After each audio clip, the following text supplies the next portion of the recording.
দুজন মানে মাতিবা, দুজন মানে এইটো কৰিবা। তোমালোকে কৰিছা কি এইবোৰ? এই কমিটি কিয় মোক লাগে? চানমাৰি কমিটি ইমান গোটেই মানে মদ কিয় খাইছে? ভাল মানুহকেইটা বেয়া হ'ব ন আপোনালোকে?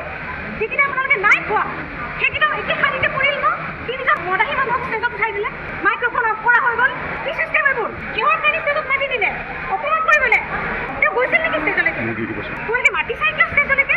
এই গামোচা পিন্ধাইছা কিয়? অপমান কৰিবলৈ। আমি মানিছো ভুল হৈছে। এনেকে ক'লে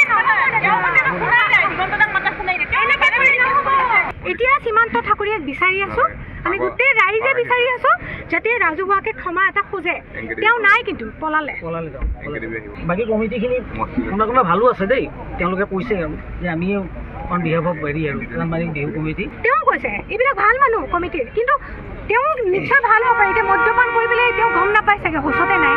আমি অপমানিত হৈছো মুঠৰ এই চানমাৰি বিহুত প্ৰথমবাৰ মই গান গাবলৈ আহিছো, ইমান অপমান কৰিছে, বিৰাট দুখ লাগিছে। জিন্স পিন্ধাটো ইমান ডাঙৰ কথা নহয়। বিভিন্ন তাৰ আগত 5জনে জিন্স পিন্ধি গ'ল, মোৰ বেণ্ডটো গোটেইকেইটাই জিন্স পিন্ধি তেতিয়াৰ পৰা বজাইছে, কোনো কুৱেশ্যন নাই। যি তেওঁ উঠিলে ষ্টেজত সিহঁতৰ মাথাটো ঘূৰাই গ'ল। তাৰমানে অপমান কৰিমেই আজি ইচ্ছাকৃতভাৱে কৰা হৈছিল। আপোনালোকে এই অৱস্থাটো কিয় কৰিলে কওকচোন? ধুনীয়াকৈ বিহু চলি আছে, বিহুখন শেষ হ'ব দিয়ক আপোনালোকে। এইবিলাক ধেমালি নকৰিব আমাৰ লগত। বাকী একো বস্তু লোৱা নাই মই, এই গামোচাখন নিজৰ কাৰণে লৈছো, বাকী একো বস্তু নালাগে আপোনালোকক। দুজন মানে মাতিবা, দুজন মানে এইটো কৰিবা। তোমালোকে কৰিছা কি এইবোৰ? এতিয়া সীমান্ত ঠাকুৰীয়াক বিচাৰি আছো, আমি গোটেই ৰাইজে বিচাৰি আছো যাতে ৰাজহুৱাকে ক্ষমা এটা খোজে। তেওঁ নাই কিন্তু পলালে। এতিয়া তেওঁ নাই। বাকী কমিটিখিনি কোনোবা ভালো আছে দেই, তেওঁলোকে কৈছে আৰু যে আমি অন বিহেভ অফ হেৰি আৰু চানমাৰি বিহু কমিটি। তেওঁ কৈছে এইবিলাক ভাল মানুহ কমিটিৰ, কিন্তু তেওঁ নিশ্চয় ভাল হ'ব পাৰে। এতিয়া মদ্যপান কৰি পেলাই তেওঁ গম নাপায় চাগে, হুঁচতে নাই। এইটো কাম কৰিব নালাগে ন? আমি অপমানিত হৈছো মুঠৰ এই চানমাৰি বিহুত প্ৰথমবাৰ মই গান গাবলৈ আহিছো, এয়া ইমান অপমান কৰিছে আৰু নাজানো পিছলৈ কি হয়। ইমান অপমান পালো, বিৰাট দুখ লাগিছে। আপোনালোকে এইবিলাক কৰি থাকিব, ৰাতিপুৱালৈকে থাকা। আপোনালোকে এই অৱস্থাটো কিয় কৰিলে কওকচোন? ধুনীয়াকৈ বিহু চলি আছে, বিহুখন শেষ হ'ব দিয়ক আপোনালোকে।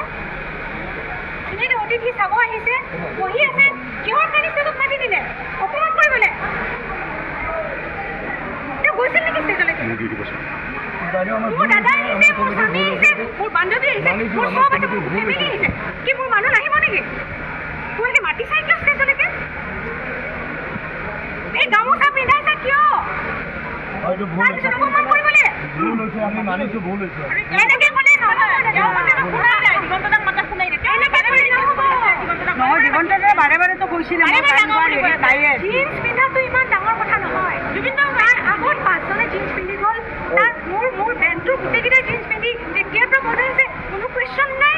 যি তেওঁ উঠিলে ষ্টেজত সিহঁতৰ মাথাটো ঘূৰাই গ'ল। তাৰমানে অপমান কৰিমেই আজি ইচ্ছাকৃতভাৱে কৰা হৈছিল। এই কমিটি কিয় মোক লাগে? চানমাৰি কমিটি ইমান গোটেই মানে মদ কিয় খাইছে? ভাল মানুহকেইটা বেয়া হ'ব ন আপোনালোকে? যিকেইটা আপোনালোকে নাই খোৱা সেইকেইটা একে শাৰীতে পৰিল ন? তিনিজন মদাহী মানুহক ষ্টেজত উঠাই দিলে, মোক নমাবলৈ। মাইক্ৰফোন অফ কৰা হৈ গ'ল। কি চিষ্টেম এইবোৰ? মইতো আগতে নাই পোৱা এইবিলাক। আমি আৰ্টিষ্ট মানুহ হয়, ইনচেঞ্চ হয়। গান ইনচেঞ্চ নহ'লে গাব নোৱাৰোঁ। কষ্ট কৰি উঠিছে ন, এই সৰুৰ পৰা গান গাই ইনচেঞ্চ নহ'লে গান গাব নোৱাৰোঁ।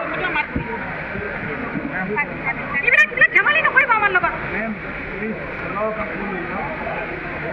বাকী একো বস্তু লোৱা নাই মই, এই গামোচাখন নিজৰ কাৰণে লৈছো, বাকী একো বস্তু নালাগে আপোনালোকক।